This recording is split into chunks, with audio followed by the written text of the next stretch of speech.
All aboard! We're back. It was really loud. It's been a while, but we're back. We had It has been a while. Yeah, we haven't been here in the train station in a few weeks.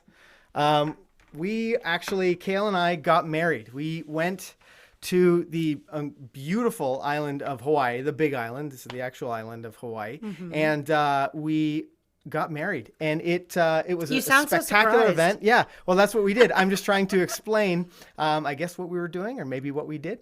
But it was such a fun time. It was so amazing to spend that time with all of our awesome friends. You know, it was a pretty cool group that we were with. It was an amazing group. Yeah, so fun. Lots of dog trainers were there. Yeah.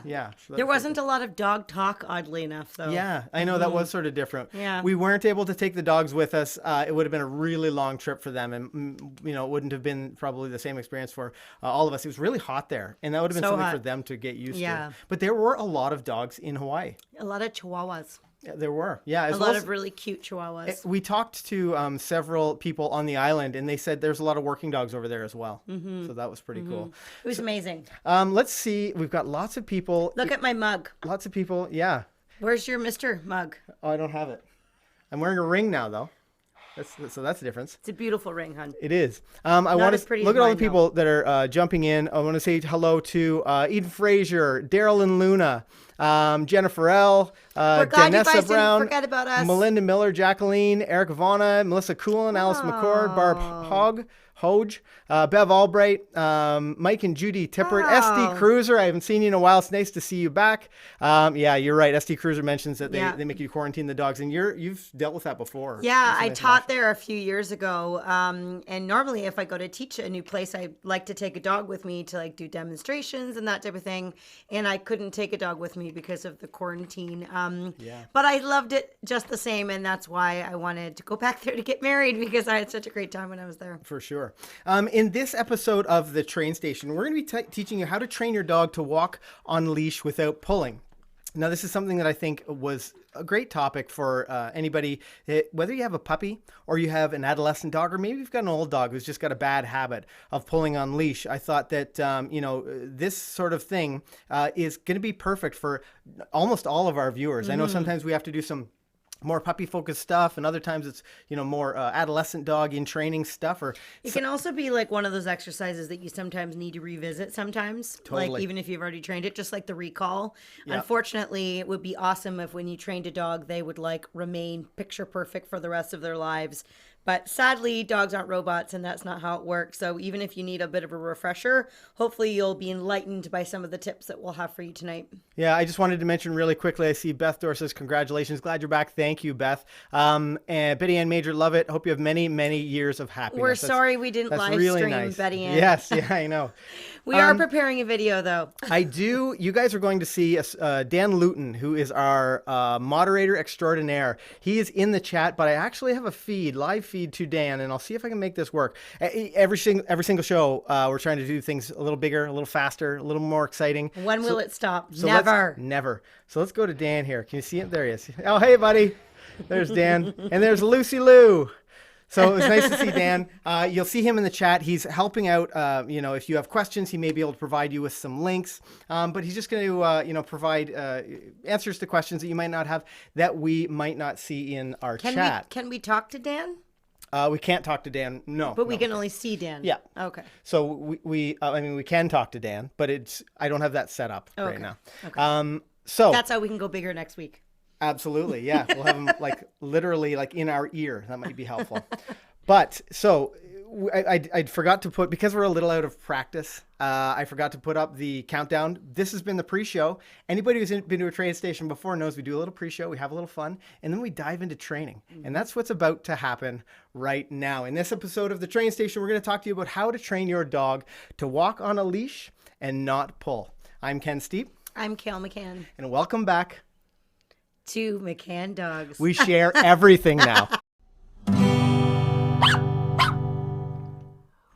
So we share everything except the same last name. Yes. Yeah, that's a little bit different. We did have an abbreviation, but okay.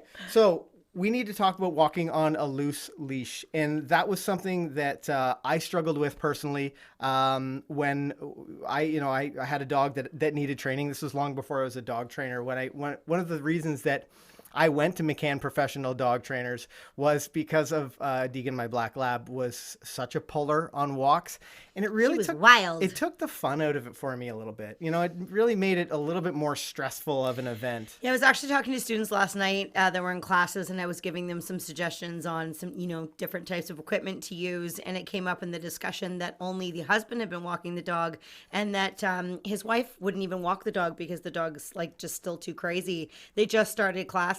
And I thought, that's sad.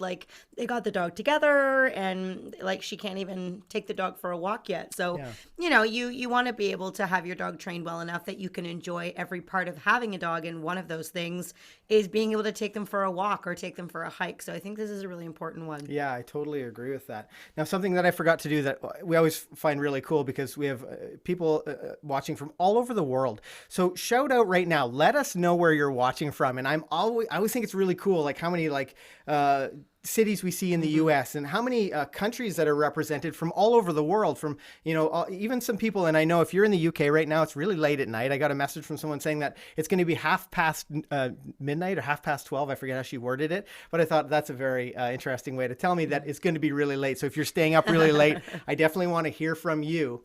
I want someone to say Hawaii. Michigan, Tacoma, Calgary, Illinois, Cleveland, North Carolina, Southern California, Mason, Tennessee, Nashville. Yeah, we've been there several times. It's great. Nashville. Salem, Oregon, Brisbane, Australia, Philadelphia, Michigan, Washington, D.C., Mexico, New York, Melbourne, Australia, Rockford, Illinois, Kansas. Yeah, really great. So Africa. Tons. Yeah. Oh, Angola, Africa. Very, very cool. Amazing. And Lisa Hudson says we're just down the road in Mississauga. Oh, cool. Karen, the GSD lover, is back again. Welcome back, Karen.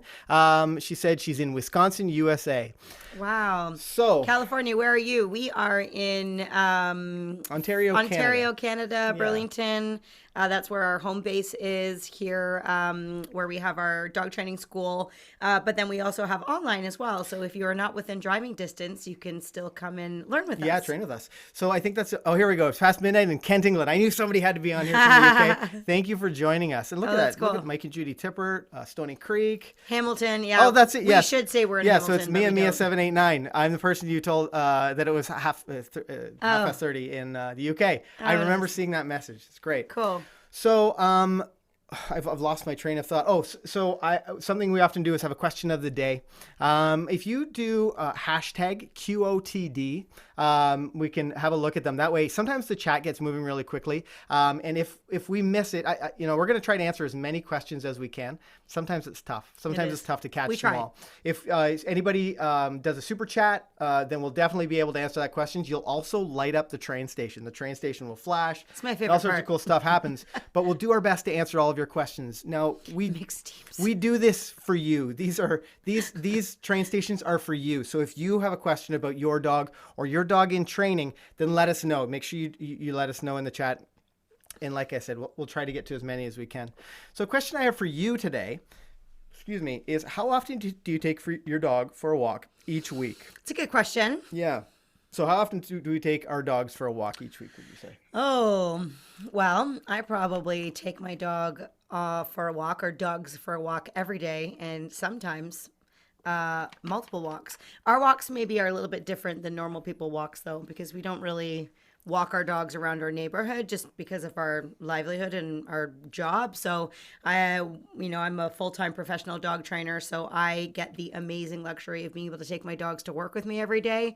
And our business is on 22 acres, so my walk consists of walking around our entire property.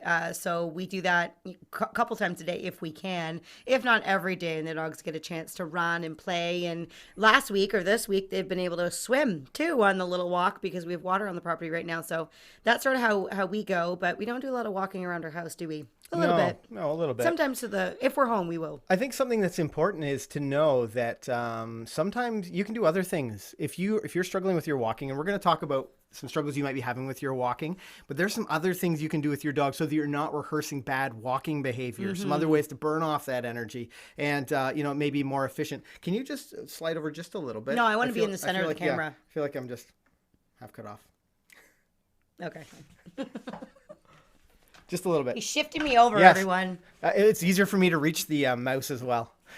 Stubby arms. Talking about how many walking times you have in a day. Let's see what we've got here. Oh, I don't see I them. think common was two times a day. Yeah.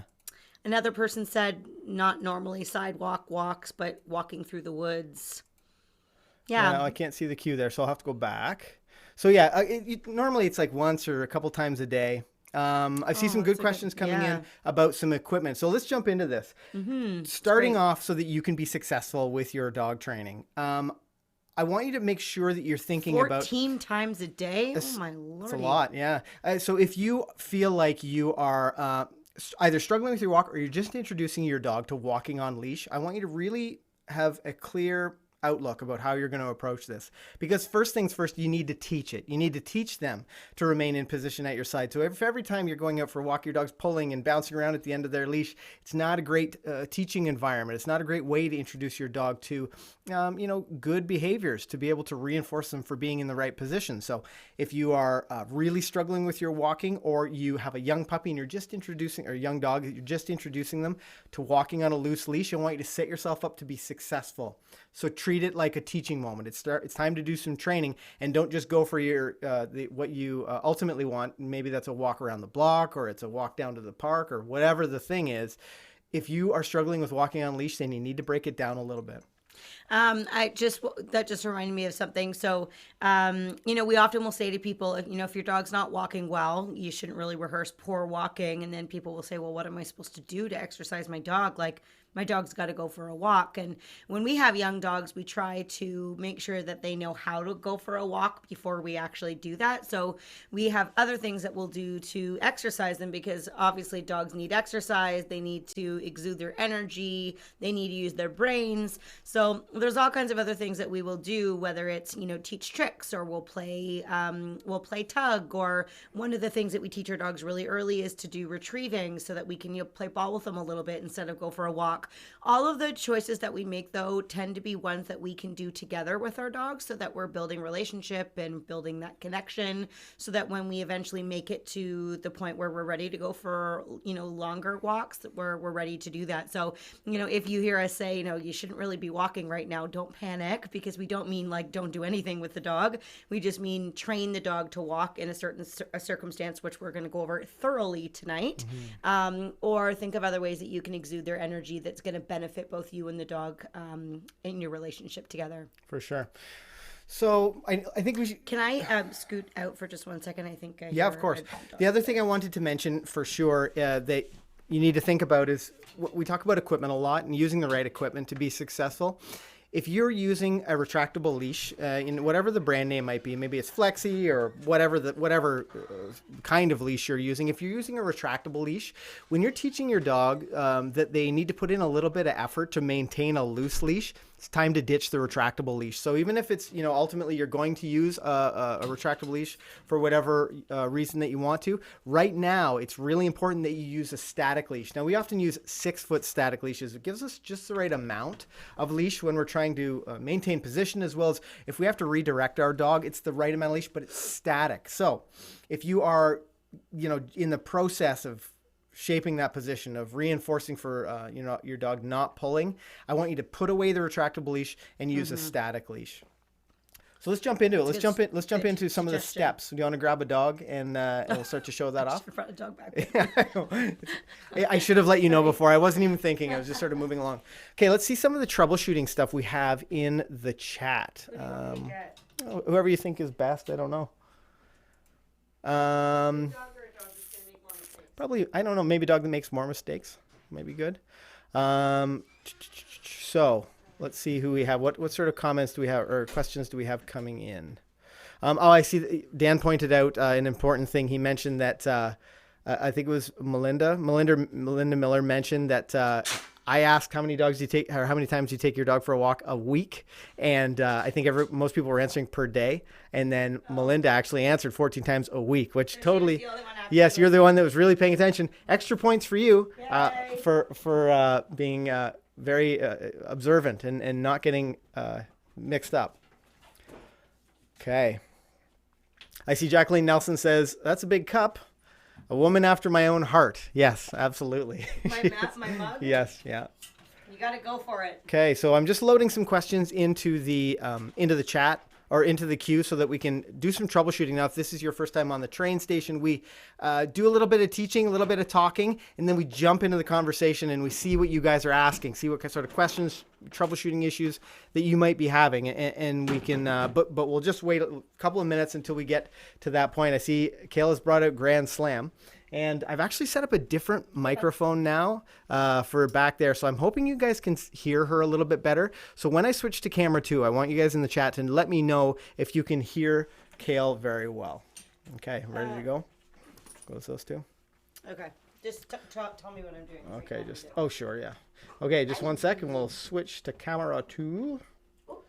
Oh, by the way, welcome back to the train station.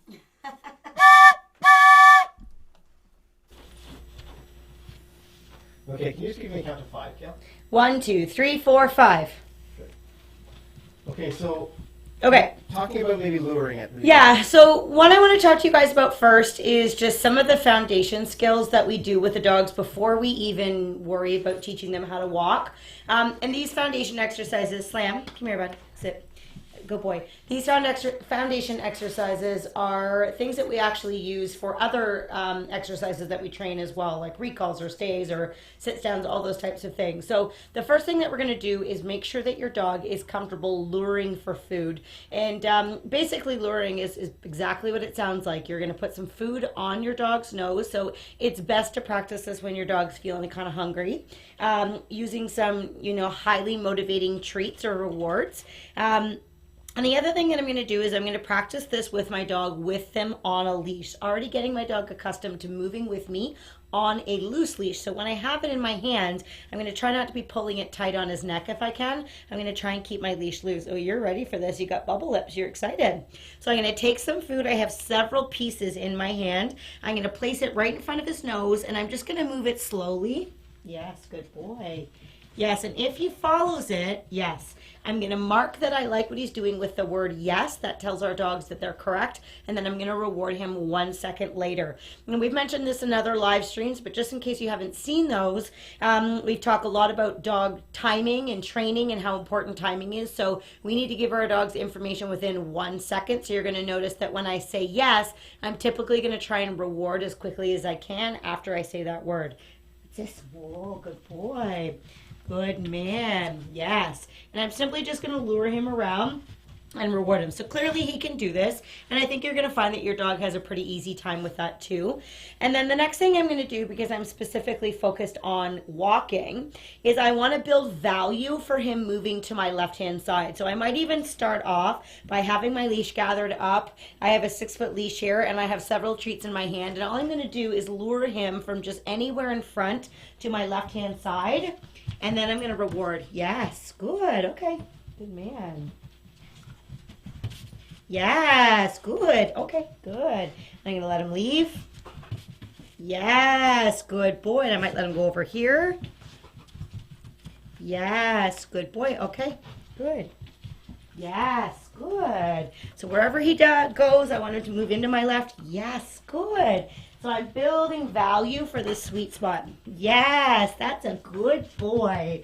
So he's moving into my side really easily. But this is very easy because all he basically has to do is follow the food. And I'm building a lot of value for this particular position in relationship to me. Now, you may notice that I'm not really giving a lot of strict commands at this point. So when we're training our dogs to do something, we have a couple steps and methods that we do when we're training any exercise. And one of them is that we want to build an understanding of the behavior before we put a command to it. Because dogs are masters at reading body language. They tend to follow our body language and read our motion much more naturally and more easily than they do our words. So if he wasn't following the food as well as he was, and he kept hearing me saying, let's go, which is my command, or heel or whatever, and he wasn't doing it properly, I'm now successfully getting repetitions where he's hearing this command that I want him to do, and then he's not actually performing the behavior. So we actually do it in reverse. We solidify the behavior, maybe not solidify, but we build it, getting the dog have a basic idea of what they're being rewarded for, and then we name it. So once he's doing a good job, I'm going to start to say, when I say this word, this is the position that I'd like you to take. So one of the things we'll actually do before we practice walking is we teach a get in command. So I'll show you what that looks like. Get in. Yeah. So you see when I say get in, he whips into my left-hand side and says, okay, mama, what are we going to do? Yes, good boy. The way that I trained him to do that is what I just showed you a moment ago. I said get in, and I lured him to my left-hand side and rewarded him. And you'll notice I'm already conditioning him to be close to me, and my leash is loose. So you may have noticed when I asked him, I didn't give him any corrections or pull him with the leash. My leash is sort of my backup system, and I'm just using my body language and my rewards to build value for moving at my side. How much further do you want me to go? So maybe luring short patterns, like beginning, Yeah, okay, sure. So once we've established a little bit of value at your left-hand side, the next step is to see if your dog can hold position at your left-hand side as you're moving.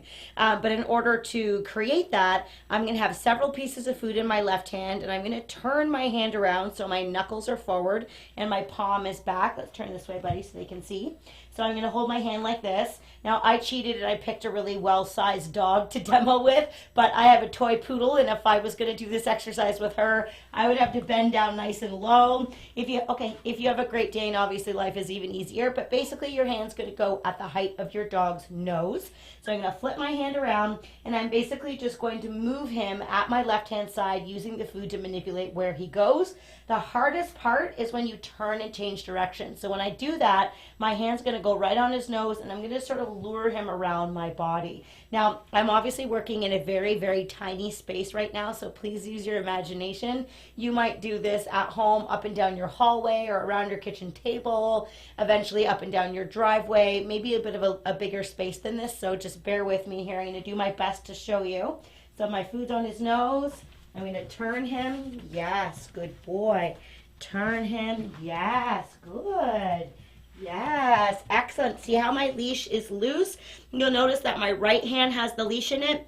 I'm sort of holding it near the center of my stomach, and that's to make sure that as I'm walking, this is a very common mistake that people do, is they try to balance the dog out. But you can see now, Slammy's doing a good job, but I'm just pulling completely tight on his neck, and I want to try to avoid doing that. My goal is that my dog is able to walk on a loose leash, so I'm going to bring my hand back down here. I'm going to use the food a bit more to motivate him. Yes. Now, he's doing a really good job here. So I'm going to go into the next phase, and I'm going to start pairing the command that I want him to walk on. And we use the command, let's go, in our training. We also have a heel command that we teach the dogs a bit later for those people who are interested in a bit more competitive style heeling. We ask for a slightly more specific performance from the dog when we say heel. Let's go is just your basic everyday walk kind of behavior. So I'm going to say, let's go. Yes, good. Let's go. Yes. Let's go. Good boy. Yes. Excellent. Oops. Leave it. Let's go. Oops. Leave it. Let's go. Yes. So that was actually really great what just happened there.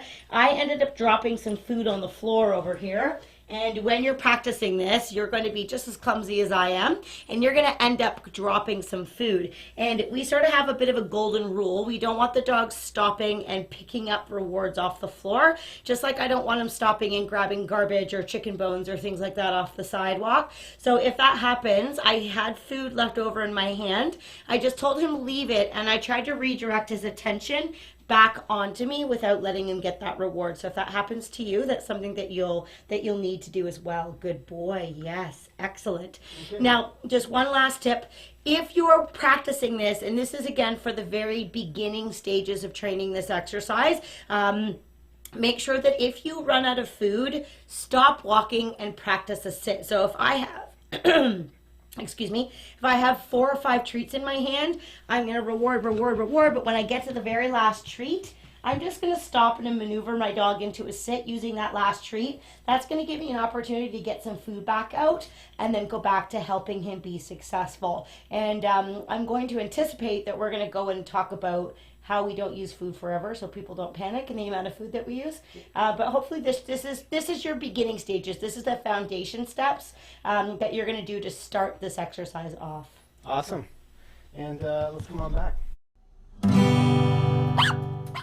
First, we're going to go to McCann Dogs Bark Bark, and then we're going to come back to the train station. Thanks, Kayl.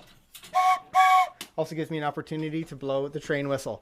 Now, Kayl mentioned that that was sort of the beginning stages of your walking on a loose leash training. I know some of you guys are definitely at a point now where you're troubleshooting some stuff. You're working through, maybe whatever the challenge is that you're working on with your dog. And we're going to get to a little bit more of fading the lure, getting more upright, all the way to not using a lure. But we'll jump into that in just a minute. I saw a few really great questions in here, and I'll sort of work backwards through the through the list. So if you asked a question earlier, don't worry. Quite the list going already. Yeah, quite a great list of questions. So the first question from Beth Dorr: if you have two dogs, do you walk them both on the left side? Well, Beth, I'll tell you, it's up to you. Yeah. But I will tell you that while you're training, until you have great leash walking, you walk them one at a time. It's going to make your life so much easier.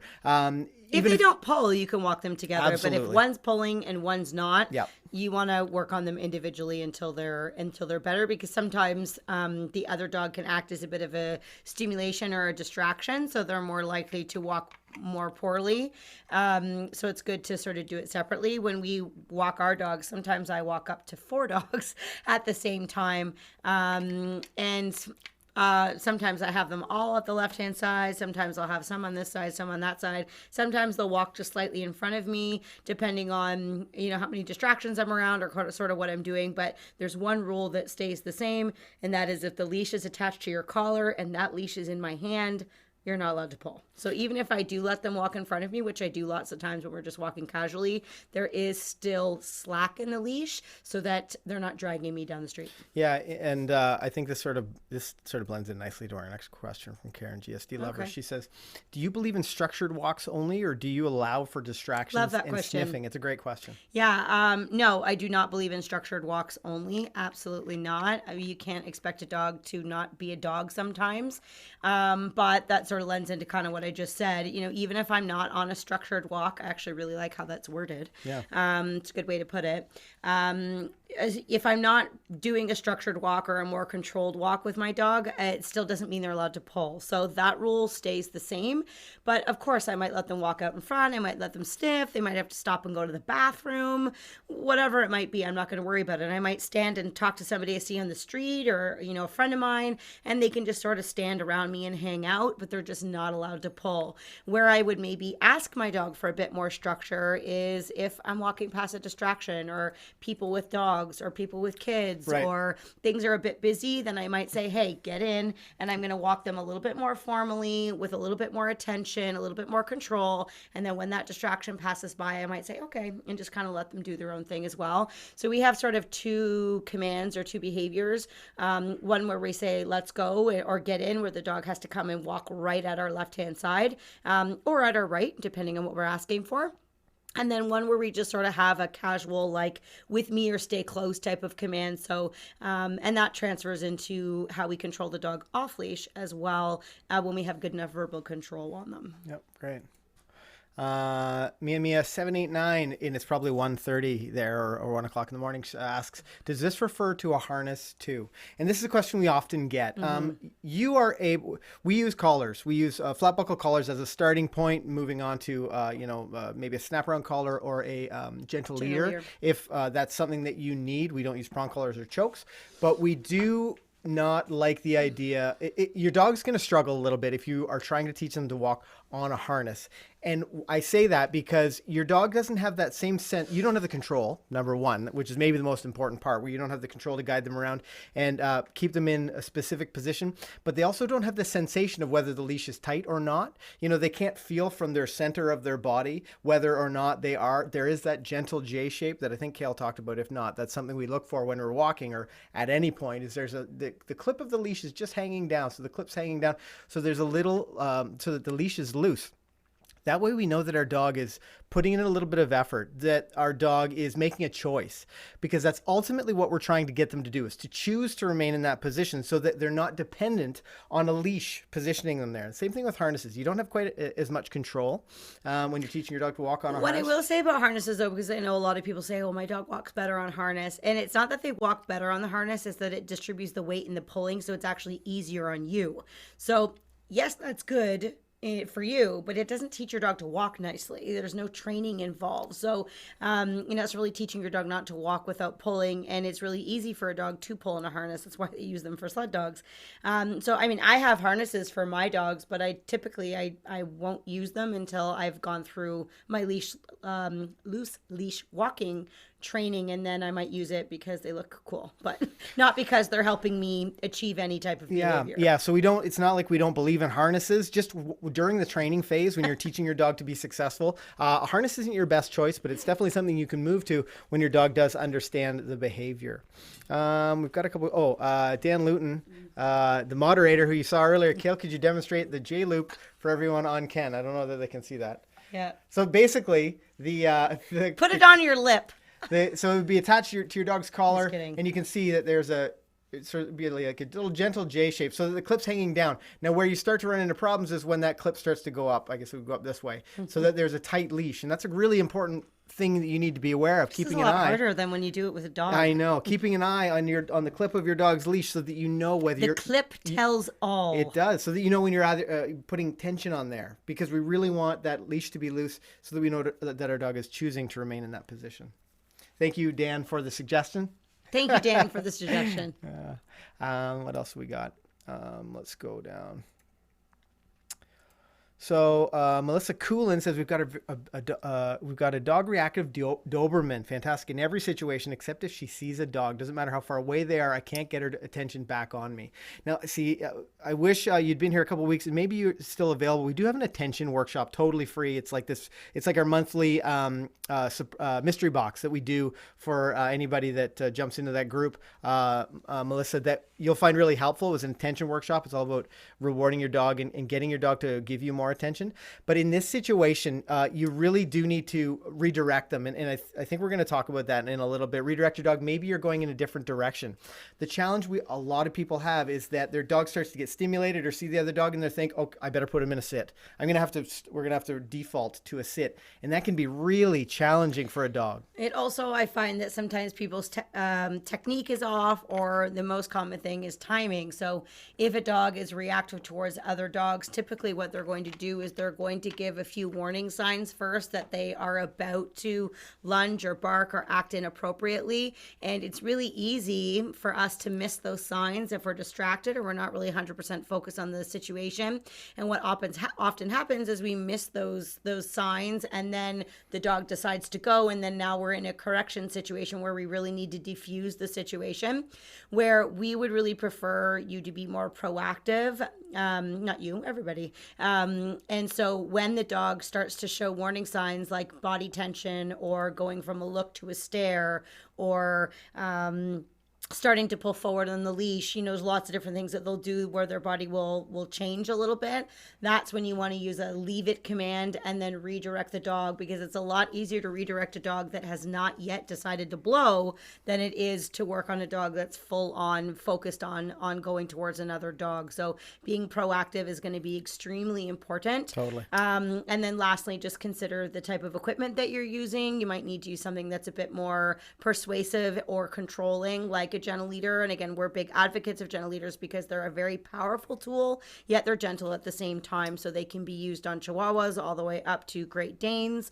They're the best head collar out there in comparison to other things on the market. And you can transition off them so smoothly. Mm-hmm. Like that's what I love about the gentle leader. Dogs. Yeah, is that you can quickly go from having like full head control, slipping the nose loop off, and just having like a flat buckle collar. I love how fluid the training is when you use something like a gentle leader. And we aren't paid by gentle leader to say that. We should be though. We do have gentle leader. We do have gentle leader collar videos in the on our channel, because we've seen how effective they can be at solving so many different problems. So let's get to, what is this? This is Craig A asks, when you have a pup, should you always be making him walk on the side that you want, or is that something you introduce later? So for the when you're teaching your puppy to walk, whatever that position, it doesn't matter which side it is, but teaching them to walk on one side is going to be better for you, and it's going to be better for the puppy, or the young dog, because they learn in black and white. You can easily transfer those skills to either side. But when you are trying to teach your dog to walk on a loose leash, if you have picked a side, I would stick with it until you get that great loose leash walking. To like level up your dog training, switch sides. After you've accomplished whatever the goal is for your loose leash walking, switch sides. We have a switch command for our dogs where they will go to the other side of our body. We teach all our dogs to walk on the left side. I think it's handed down from like competition obedience. Yeah, and also way back in the day, soldiers used to have their gun on the right and the dog on the left. But also too, when you're walking the dog on the street, keeps the dog on the inside rather than near the car. So the left side is the better side, more common side to walk on. But it doesn't mean they have to do it that way. Totally. You can do both sides. Yeah, so you'll find it easier. Most for your important training. thing to work on with the puppy is starting to teach the dog that it's about not pulling on the leash. It doesn't necessarily have to be about this specific side. Yeah. So Annette Scott says, my dog tries to eat everything off the ground while I'm walking her. How do I stop this behavior? And I think, Kayl, you gave a pretty good demonstration of that. I know Dan has dropped the leave it skill in the chat, and I think that would be really helpful for you. The other thing is making sure that you don't allow your dog to reward. Like Kayl's example was a great one. She dropped a piece of food, she told him to leave, and she continued on. Now, lots of people think that, I dropped it. You get it, that you get it for free. That's the last thing you want to be doing, because we're working so hard to get our dogs to work, to remain in position, to think that, the reward is coming from us in exchange for a little bit of loose leash walking. So if you start to allow your dog to self-reward from the floor, you're going to get more attention there. So make sure when you're training, you're walking on leash, that you don't allow your dog to reward from the ground, and practice that leave it command. I know Dan had dropped that link. If you scroll up on the chat a little bit, you'll find it, and that's going to be a really helpful skill for you too. And I'm just going to add one thing, because I think this comment will be good for a lot of different things. When you have a dog that's more interested in focusing on the floor and getting things off the floor rather than focusing on you, it means that you haven't built enough value for you and for walking, with their head up. So take it back, a couple steps in your training. Go back to some of the things that I've shown you already earlier today with, rewarding a little bit more often with the dog's head up. Watch your hand placement of where you're feeding. Where is your dog head pointing when you're actually delivering the food to the dog? Try to build more value for the dog, understanding that it's actually a lot of fun to walk while, they check in with you and they have their head held up high. If you haven't done the miles and the repetitions of building value for the position and for the position of the dog beside you, and also with the head up, if the dog's already learned that they can self-reward by grabbing things off the floor, dogs are pretty darn smart, and they're just going to do whatever is most rewarding to them. So think about how much you've built value for the dog doing the behavior that you want them to do. And that comment that I made can be applied to everything in dog training, basically, not even specifically to walking. Yeah. Awesome. Okay. What else we have here? So Marcel Bonas says, since my dog had puppies, she doesn't want to walk. So, this may be, I'm not sure how long ago your dog had puppies, but there certainly is a time after, a dog has whelped their puppies that they really aren't that interested in going for a walk. But it is important to sort of, get them out, get them active, get them doing a little bit with without their puppies. So I'm not sure, I can't give you, great information or advice on this, only because I don't know the specifics of it, Marcel.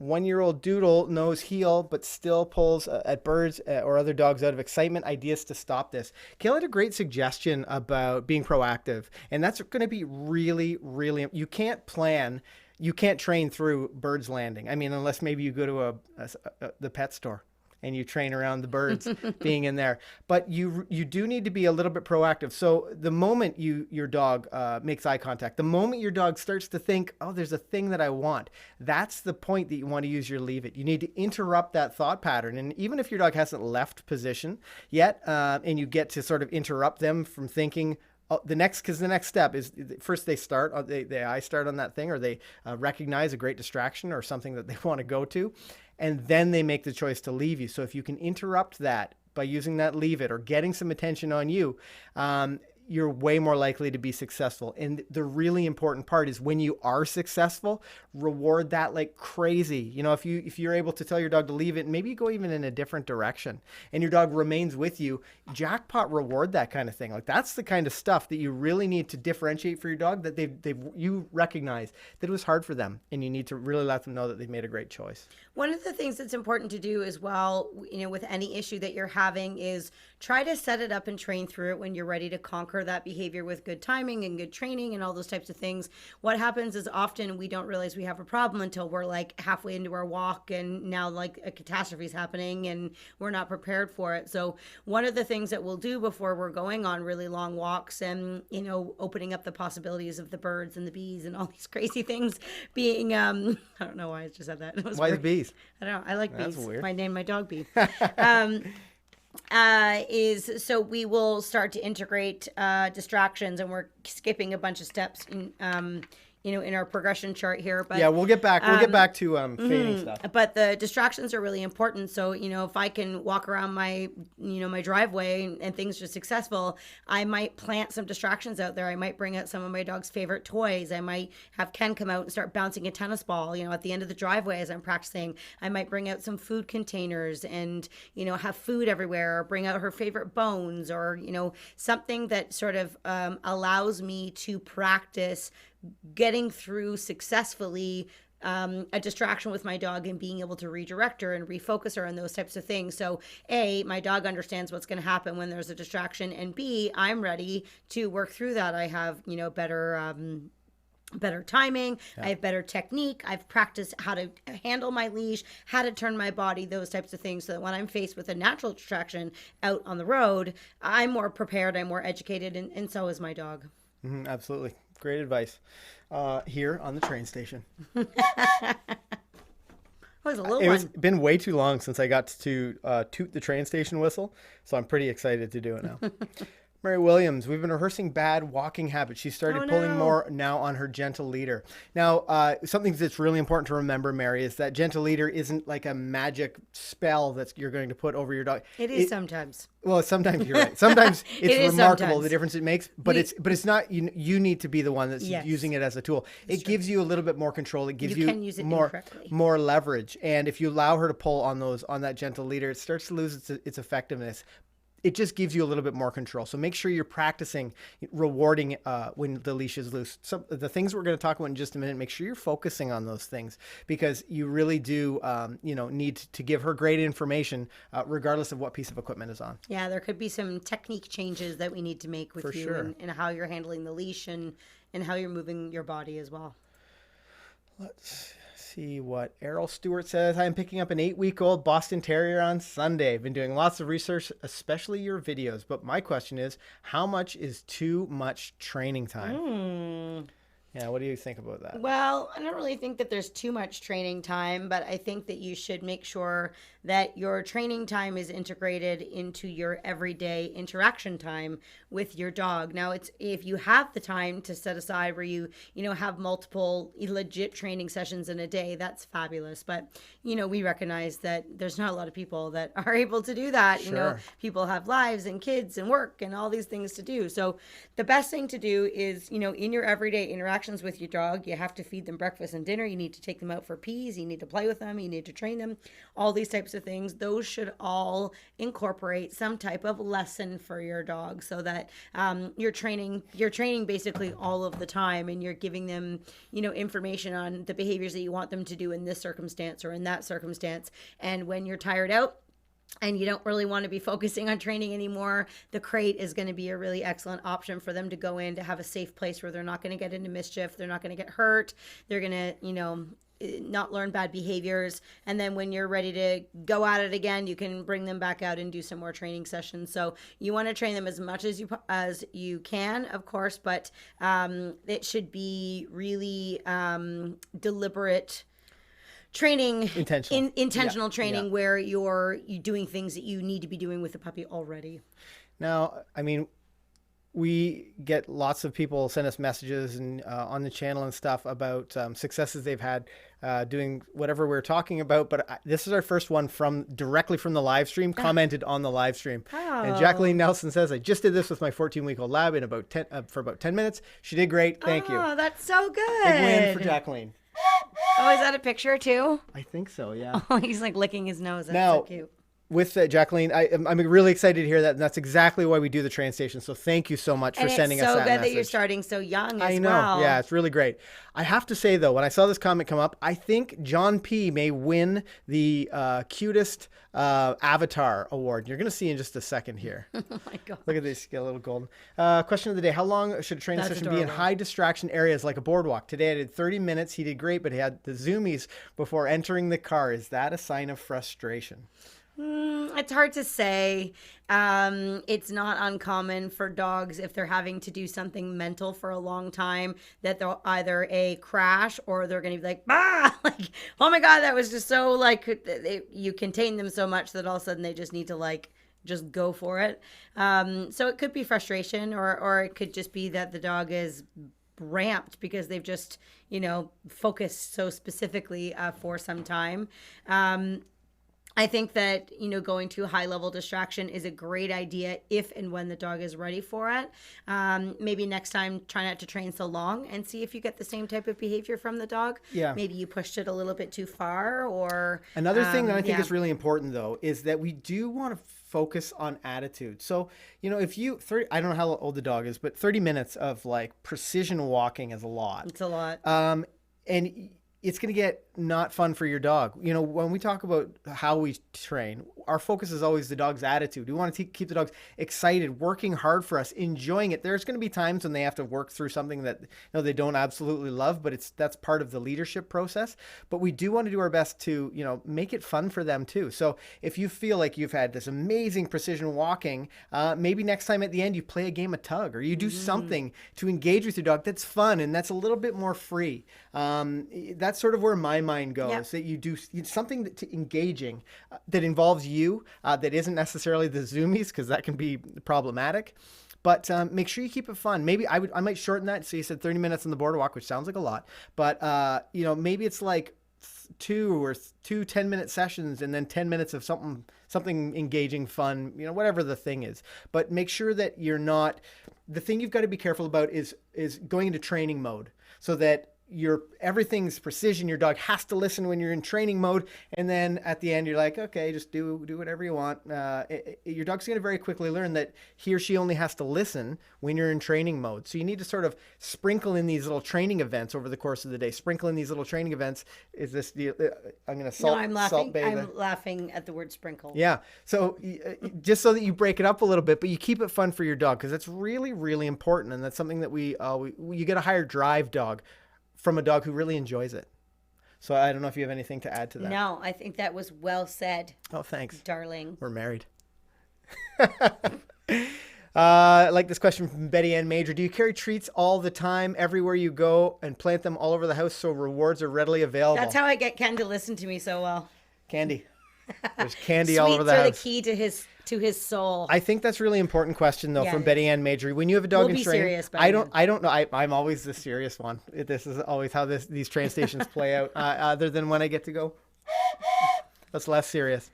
But for Betty Ann, when we have a young dog in training, I can't tell you how many pairs of pants I've washed with full of treats in the pockets. It's outrageous. Or how many times we have little dishes or little baggies or little something around the house that have treats in them, so that we can reward those great moments, or we can just break into a training session. We can just start training. So that is something that's really important. And we use toys too. We raise our puppies to food and toy as a reward. So we might have a little game of tug if we call them and they come really quickly. We might bring out a little toy and have a little game of tug with the dog. But yeah, we do use a lot of food when they're babies. But of course, obviously, when the dog starts to get the idea of the behavior, we do wean off of the food, because we certainly don't want to be dependent on food in order for the dog to listen to us. But there is a specific transition that we will do in order to get to that goal. And when you say transition, I think of segues. And since I'm the master of segues, why don't we go back into training? Oh my God! When you said Segway, I literally thought you meant the machine that you stand on and ride. No, those are And I was fun, about though. to say, you've never been on one. No, but you know what? I don't need to be You'd on probably one be good on to it. transition and segue into the next teaching thing that we're going to talk about, where we're talking about weaning off of food. We're going to talk about it. We're going to talk about talking about it. Do you want to grab Grand Slam again and we can get I to would love the bottom to. half? Okay, so we're a little bit behind. We answered lots of questions, but I feel like we're still in a good place. We're on time. I hope you guys are having fun. Drop a train in the chat if you want some more. And when I say that, we need to go to camera 2. Okay, do you want to go to... do you want to touch on okay, before we go to Kayl for a second, I want to talk about, if you have a little dog, there's a trick that we often mention to some of our students about using an arm extender or something like a wooden spoon or a back scratcher that you can put some rewards on. It's going to save your back. As you reach this point with your training, and if you have a little teeny tiny dog, you know, get something where you don't have to be bending down all the way. You're going to find it really helpful, and you're going to be able to reward your dog with a little bit more precision. So that's just a suggestion that we make. Now, with no further ado, let's head on over to the train station. Slammy doesn't want to do walking. He wants to play with this giant bee. Okay, out. Leave that for a second. I'm going to show everybody how to walk on a leash. Okay, so we're going to go on to the next steps. Earlier in the live stream, I showed you what we would do to start the exercise. And basically, we're setting the dog up to be 100% successful. You're not going to get a lot of pulling in that phase. You're not going to get a lot of errors because basically it's like the old donkey and carrot routine, and you're just going to have them follow the food. Is going to be really easy. But we don't want to stay in that phase forever because that would not be a very nice walk to be hunched over feeding your dog for the whole time. So the next phase is to start to remove the food very gradually and reward your dog for good behavior. And again, I'm going to move back and forth in this tiny, tiny little space. But if you have more room to spread out, I think you're going to find it a bit easier. So at this point, your dog should already know the get in command that I talked about earlier and showed you how to train. I have several pieces of food in my hand, but rather than holding them on his nose, I'm going to just start off with a little bit of attention. Good boy. I'm going to lure his attention up to my face. Yes, good boy. Then I'm going to hold the food up at my waist, and if he walks well, I'm going to pinpoint that behavior with the word yes, and then I'm going to lower the food to his mouth and reward him for walking at my side.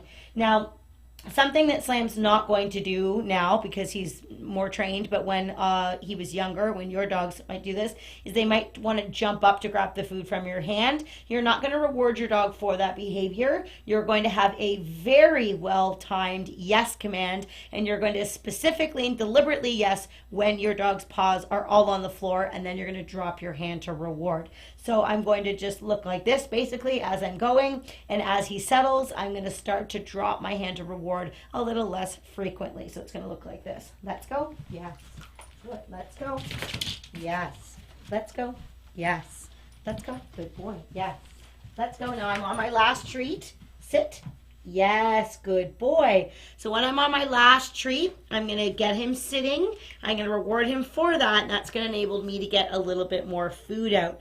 Again, we're not talking about the transition without food quite yet. You're still holding food, but I'm not luring his nose anymore. I have my hand pulled away, and I'm making him do the behavior, and I'm periodically rewarding. And when I'm first doing it, I'm rewarding very frequently, and as I continue my training sessions and I'm practicing more and more, and he's really getting the hang of it, I'm going to space out the treats a little bit more significantly. So we're going to try it again. Let's go.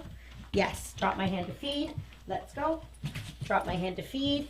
Yes, let's go. You'll see my hand placement. When I'm feeding, my knuckles are forward, my hand's back, and I'm feeding him right at my left-hand side. I don't want to yes and feed with him behind me, and I certainly don't want to reach forward and reward him out of position. I want to be very specific. This is the sweet spot, buddy. I want you right here.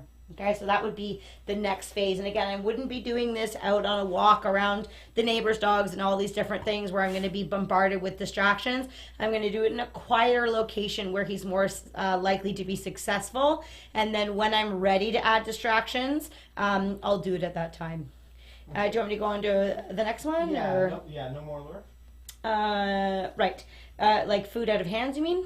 Okay, so the next phase, and again, I'm just smashing through the progressions here. You would not be doing all of this in one training session. This would take you weeks to do, but just depending on where you're at with your dog now. The next phase would be starting to wean off of the food. Now, that doesn't mean we're not rewarding anymore. That simply means that we're going to have the food held somewhere else rather than our left hand. So there's two options that you could do. If you have a bait pouch or a pocket that's really easy to slip in and out of, then you can use that. If that's not an option, the hand that's holding the leash, you also could put several pieces of food in that hand as well, so it's not so obvious to the dog. So my left hand would be free.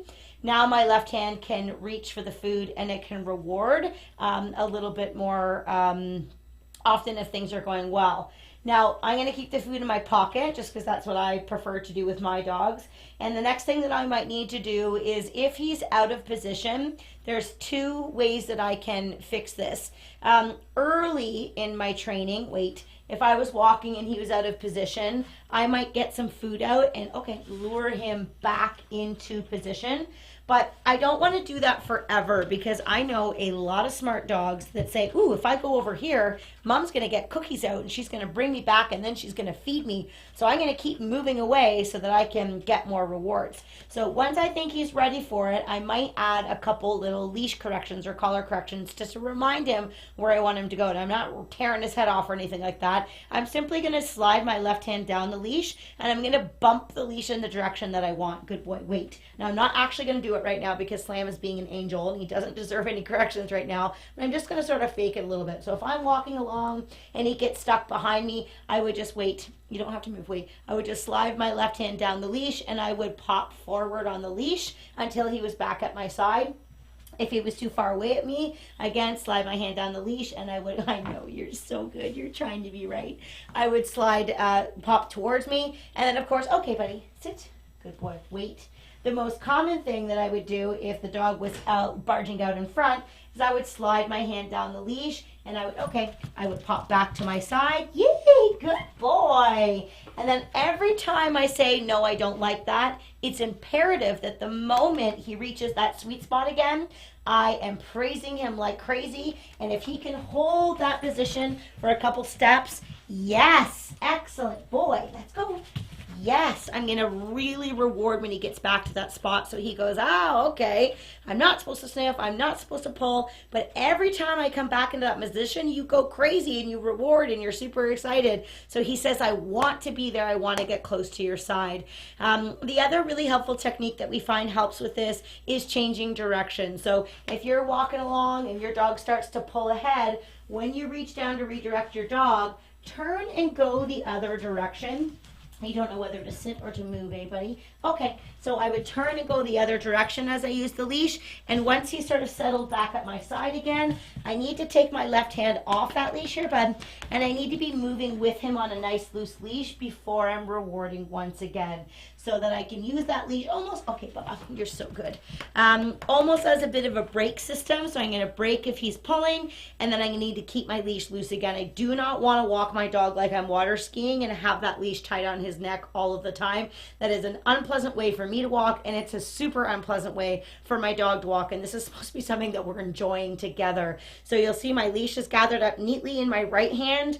We talked about that gentle Jay before. He's pretty furry, so you might not be able to see it, but the clip of my leash is pointing directly down to the floor, and that way Slammy feels no tension whatsoever, provided that he's doing a good job. You just sort of have to imagine us walking right now so that you get the picture. I need to get a green screen and then I can make me look like I'm in like a beautiful park or here, look, we're walking. Yes. We're Okay. walking across the desert. You're such a good boy, Slam Bam. Do you want to touch on distractions at all? Practicing with some distractions? Or? Yes, I absolutely can do that. Ooh, you know what I can use? That big bee that he really wants to bite. So Kayl's going to just jump into a couple of things you can do Maybe to I'll practice, show the leave it. to practice with distractions. Yeah, maybe an intro to leave it would be good. Okay, I'm just actually letting him play with it for a second so that I can make this harder, so that he'll actually make a mistake so I can show you. All right, so he likes the, oh my God, you're strong. He clearly likes this bee. Okay, out. Good boy. So I'm just going to place the bee. Hold on. Oh, he really wants this. Okay, come here. Come here. Good. Sit. Actually, you know what? I'm going to put the bee the other way so that Slam is on the other side. Can you see it? Yep. Okay. Okay, bud. Here. Okay, so I'm going to place that distraction in front. Now, When I move forward, there is a high likelihood that he is going to pull forward to go and pick the bee up. So if he does that, I'm going to tell him leave it, and we're going to assume that he does not know what leave it means. So I'm going to show you how we would actually initially teach this. So I'm going to go back to the earlier steps where I had food in my hand. That's how we want to start the exercise, make it easy.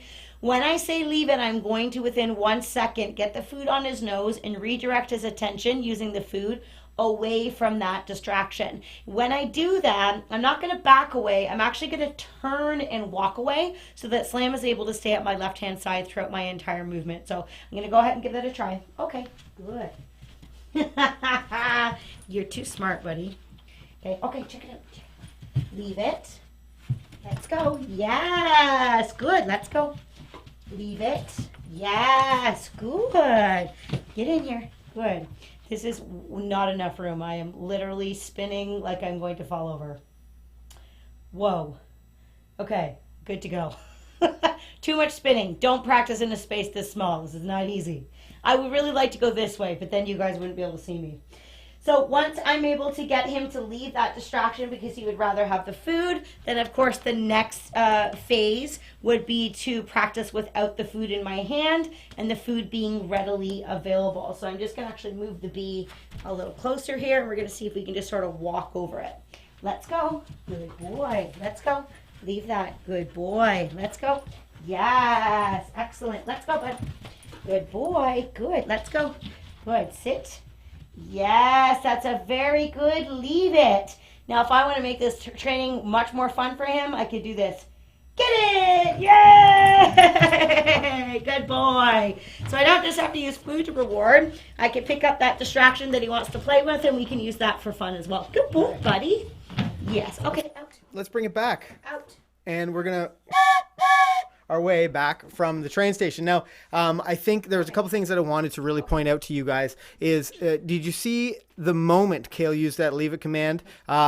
The first time it was before Slam had even engaged with the toy. That's what I want you to do. I want you to sort of know where your dog's head is at when you're working on these things. Now, over time, you don't have to be as aware, as focused on what your dog's thinking, what your dog's doing. But at this point in their training, I want you to be really hyper-focused on what your dog's doing. Are they on a loose leash? What are they looking at? Are they likely to make a mistake here? And support them. Kayl used that leave it really early, the very first time, and Slam checked in with her. You want to try and be a bit of a mind reader. Yeah, and it's really great for your leadership and connecting with your dog. If you aren't always correcting them away, if you're able to put them in a position where they're likely to be successful, but you have the leash if you need it. When I'm training my dogs and they're early in their training stages, I look at their eyes. And eyes lead to their soul and their brain. And you can sort of, if they're really staring intently at something, the likelihood of them trying to go towards that distraction is pretty high. So you can be ready to redirect them. The other thing that you might want to think about is maybe not practicing with the distraction quite as close as I was doing.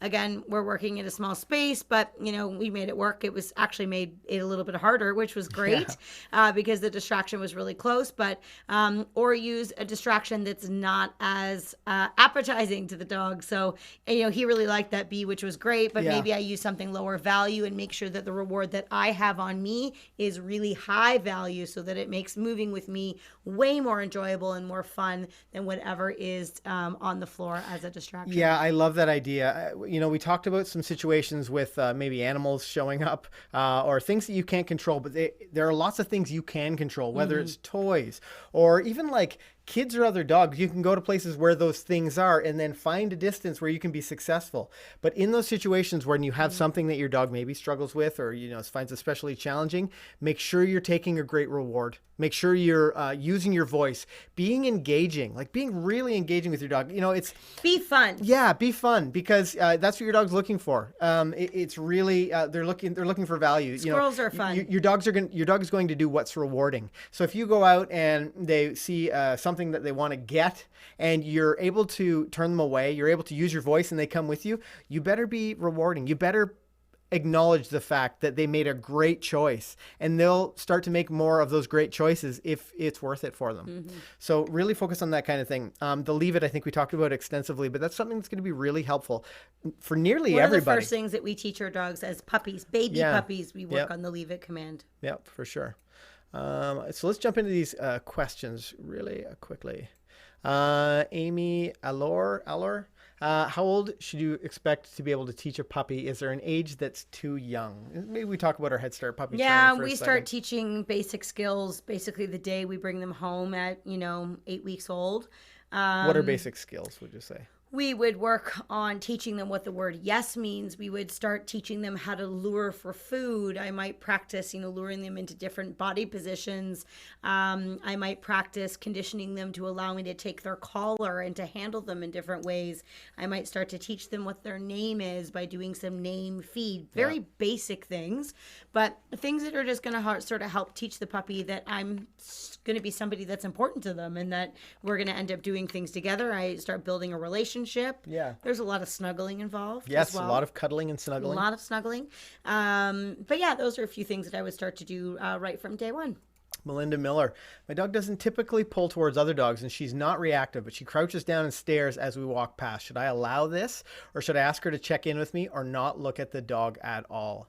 So certainly that body language is a little bit concerning. I wouldn't necessarily insist that she look at you. However, I would insist that she keeps moving along. Yeah, I find this is a hard question because it could be out of Fear. out of uncertainty, and it could be that she's maybe stalking the other dogs and she's not really sure. Regardless, you want to interrupt that behavior and just tell her to leave it and reconnect with you.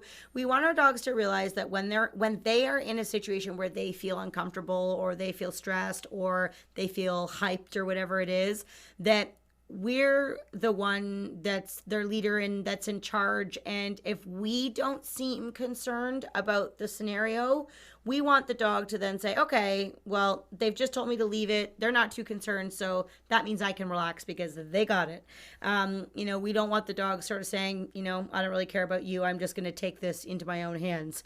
I would interrupt it if you can. And then when she's refocused on you, you want to try to reinforce that in a positive manner. Awesome. I like this one from Flatfoot Koala. My pup tends to pull the leash sideways as well as forwards and backwards. Any tips for how to handle a puller that goes in every direction? So a couple things. I think Kayl gave a pretty great explanation about how to manage that leash, sliding that dog side hand down towards the clip of the leash so you have a little bit more control. Another thing you can do is change directions frequently. You don't need to walk in a straight line all the time. That can get really boring for a lot of dogs, and they feel like, well, what's over there? I know where we're going. But if you go to like an open space and you maybe do a 90-degree turn every couple of steps and maybe a 180-degree turn, and keep it fun for them and then reward them when they're in the right position, you're less likely to get that sort of arbitrary pulling in any direction. The other thing you can do, pick up your pace a little bit, move a little bit more quickly, walk like you're going somewhere. That's going to, not only is it going to be more fun for your dog, it doesn't give them the time to feel like this is boring. Because you're moving quickly, you're walking purposefully, and you're likely to get them not only in a better position, but paying attention to you a little bit more. I'm not sure if you were here at the beginning of our live stream or not, so maybe you can go back. But I started out by talking about building a lot of value for the dog being at the left-hand side. So make sure that you've done that foundation work and that you've done a lot of moving the dog to your left and rewarding and making that spot a really rewarding spot. I have to laugh sometimes when I'm teaching classes and people call their dog to come, and it's always so cute with the dogs that run and then whip into the handler's side. Yeah. And I always say it's not really where we want the dog, but I often say obviously you've built a lot of value. You've worked on your homework of building value of the dog being at the left hand side because the dogs just want to be on that side. They've been rewarded there. They've been praised there. So make sure that you've taken some time to make sure your dog understands that being at your side in that position is a valuable place to be by having a lot of reinforcement there. For sure. Paul K. Any tips for dogs that stare at other dogs? Yeah, that leave it command is going to be really helpful for you, Paul. I think Redirect their attention with yeah. food or using the leash. Work on some more attention exercises, the leave it command, response to name, Yeah. making sure that when you're asking for those behaviors, you're getting responses right away. You need to break that thought process from the dog and redirect them so that they're thinking about something else. Yeah, and I love that you recognize that this might be a challenge. You know, if you're that's the first step in your dog leaving you is that eye start when they stare at another dog. I just saw someone joined us in the chat. I want to say hello to Jessica and Jamie from Gone to the Snow Dogs. Wait, they're not supposed to pull. If you are into the snow dog sports, like maybe it's your dogs ski are supposed to joring. pull if they're Yes. hooked up to a sled. Yes, absolutely. Jess and Jamie have gone to the Snow Dogs and the Snow Dogs vlogs, and they were actually just in Canada. We went to visit them at the pet show, Canadian, I forget what it was called, Pet Expo, and we saw them there. So if you are into the big dog breeds, maybe you're into like the Snow Dog sports, definitely check out their channel because they have lots of fun stuff there. Or if you like huskies. Or if you like huskies, for sure. Well, I mean, that's the perfect place to go then. I want to say hello to Tim Russell. Now, Tim, I know you sent me an email when we were away, and I had to look at it. I didn't get a chance to reply to you. But Tim asks, what do you think of the Nero balls? I don't know what that is. I don't know. I don't know what they are, Tim. If you're still in the chat, I'd love to hear from you. I don't know what Nero balls are. Is it a toy or like a chew thing? I don't know. I'm not sure. I'm sure We'll Google it. Someone must know what Nero balls are in the chat, and I'm looking forward to seeing that. JT, I like this question. We've had it a couple of times on different streams. JT says, any tips for training 2 puppies on a leash? Would you recommend 2 separate leashes or 1 leash with 2 split leads? Drink a Red Bull and then... Yes, absolutely. I'm just kidding. For sure. So we would recommend that you train 1 puppy at a time. You know, that you're working that 1 puppy, they get your undivided attention. You can focus on making them successful. And that's how you're going to really expedite the training. Now, it's not only going to be easier for you, it's going to be easier for that puppy to learn. So I want you to, it's going to take a little bit longer. It does, maybe but twice it's as long. doable. You know, later on down the road, once the dogs both know how to walk, you know, politely on leash and that they, you know, aren't jumping all over each other and having a big party as you're trying to walk them, you certainly could use a split leash. I have a couple, but I also find that my dogs know how to walk on a leash, so I don't really end up using it very much. It just sort of sits hanging at the back there. Totally. So it's not super necessary, but that's because I sort of worked with each dog individually when they were young, teaching them how to do the behavior separate of the distraction of the other dog. And then I would integrate the other dogs in slowly and gradually when I felt the dog was ready. And it just made it as an easier transition that way. For sure. Here's a question that's a little bit off topic, but I think it's important that we touch on it. Now, Delita, I'm not going to try to pronounce your last name, asks, is it okay to put Sparacino. It's not a hard. I don't think it's a hard one. Oh, it looked hard. I think it's phonetic. Is it okay to put the puppy in the crate when they do wrong? When I am frustrated, I guess. That's a great question. And we talk about this a lot. Yeah, right. So why don't you explain a little bit about that? So the yes is that... Yes, it is absolutely to put your puppy in a crate when you're frustrated. It's just how you put them in the crate that's the really important part. You know, if you're frustrated and you just need a break from the dog, there's absolutely nothing wrong with putting them in the crate for, you know, a few minutes or a few hours if you want to, just to sort of reset and not allow the puppy to continue a vicious circle of, you know, making errors and, you know, causing havoc around your house. But it is super, super important that if you're using a crate for your training, which we highly recommend that you do, that you always use the crate as a positive place for your dog to go so that they're not feeling like that is part of their punishment. We don't want a dog to feel that the crate is supposed to be that for them. So if I need to, you know, redirect or correct my dog for something that they're doing wrong, I'm going to do that outside of the crate. And then it's very important that I find something to be positive with my dog about. Okay. You know, might ask them to do a very simple behavior. I might redirect them to something they're supposed to do. And then I'll say, you know what, I need like a break. Then I'm going to really happily, you know, encourage my dog, in your crate, in you go, maybe throw them a treat, shut the door, and I'm going to take them to the crate in a very positive manner. And then I'm going to leave them there and I'm going to smile through my teeth and say, oh my God, they're so annoying right now. But I'm not going to show that frustration and that anger with my dog because it's not productive training. We don't want to be training emotionally with the dogs. We just want to be matter of fact about what we like and what we don't like. And that crate has to be a safe place and a positive place for your dog to be. So that's the long answer for the yes and no. Yeah, I think that was a great answer. We are in overtime. You know what? Our first time back to the train station, and we can't shut up. We're in overtime. I like this. I wanted a couple questions I thought were really important to touch on. Lucy W. asks, my 8-month-old corgi puppy stops every time he's rewarded when we're training him on the leash and training the heel. Any tips on getting him to keep walking? This is not a super uncommon problem, but it's all about how you're rewarding. Do you want to jump in? Yeah, I think it just depends on why he's stopping. Is he stopping to chew food? Is he stopping because he's being stubborn and he doesn't want to move forward? If that is the case, then if the dog's stopping because they're chewing the food and they're sort of getting distracted, you might consider switching your food up to something that's maybe smaller in size. Or we often suggest our students train with like semi-moist food so that the dog isn't like chewing away. They're eating and walking at the same time. If it's a stubborn thing where the puppy sort of says, I don't really feel like doing that, and if you're sort of past the point where you're getting the food out and bribing the dog forward, you might want to go to the redirection with the leash that I showed a few minutes ago. So slide your hand down the leash and pulse back and forth forward on the leash until the dog starts to move forward. The moment they start to move forward, you must put slack in the leash and then praise very generously. I was going to say genuinely and then generously. Genuinely, actually, I think that's an important point to make. You do genuinely need to be excited. Your dog can read that in you. So if you're, oh, good dog, this is great. Or you're still frustrated because they stopped and now as they're moving forward, you're still kind of irritated with them. What a great Freudian slip. That was pretty good. It's almost like I meant to do it. Anyways, you're going to start. I think I can't go past an hour. I just get dumb. I can't speak anymore. No. Anyways, I think Ken's going to have things come out of his nose. That was very close. Anyways, pull forward, pulse forward, and that's really important. Then pulling, because when you pull, the dogs will just resist and they won't go anywhere. So it's going to be pop, release until the dog moves forward. And then you need to praise from there. So again, depends on why the issue is happening and how you would deal with it. Melinda Miller, are martingale collars good? The nylon ones, trying to transition from an easy walk harness to something more comfortable, and she's pretty good at slipping the flat collar.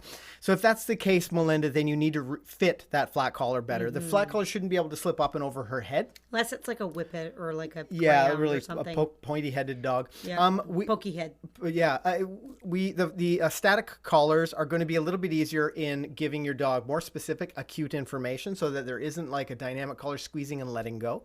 You're going to find that you're able to get your dog's going to pick up more quickly on that loose leash thing that we were talking about for the majority of this live stream.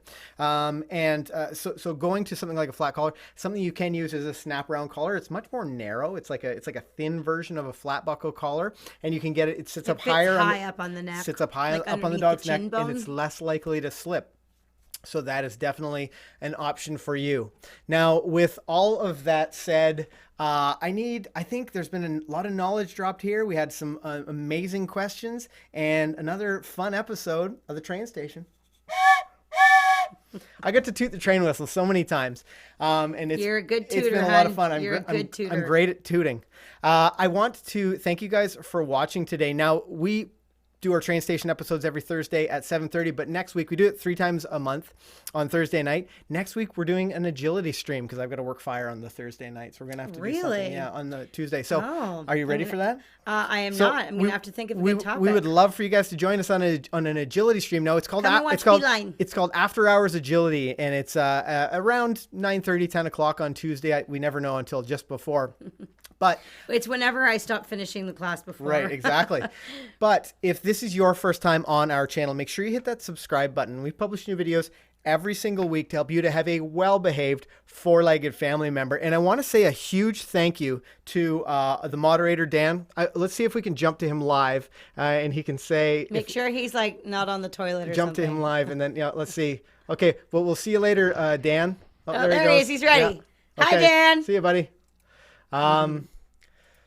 So thank you, Dan, for all of your help in the chat. I think you provided lots of value, and we're really great about answering questions as well as communicating with me when we had a couple of little hiccups along the way.